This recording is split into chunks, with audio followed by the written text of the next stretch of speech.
கம்பி உந்தன் கைகள் பட்டு பட்டு வெள்ளி கம்பி என்று ஆகியது. கம்பஞ்சக்கை உந்தன் கண்கள் தொட்டு தொட்டு தங்கச்சிற்பம் என்று மாறியது. ஜன்னல் கம்பி உந்தன் கைகள் பட்டு பட்டு வெள்ளி கம்பி என்று ஆகியது. கம்பஞ்சக்கை உந்தன் கண்கள் தொட்டு தொட்டு தங்கச்சிற்பம் என்று மாறியது. பூக்கும் புன்னகையாலே என் தோள்கள் ரெக்கைகளாக, நாக்கு உன் பெயர் கூற என் நாள்கள் சர்க்கரையாக.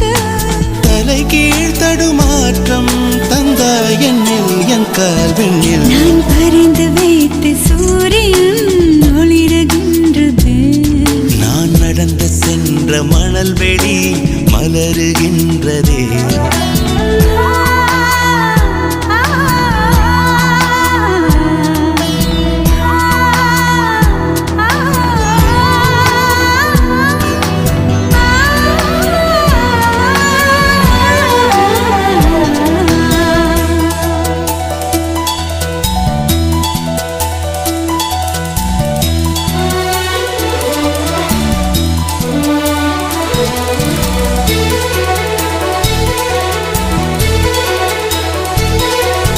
பள்ளி செல்லவில்லை, பாடம் கேட்கவில்லை, அள்ளிக்கொள்ள மட்டும்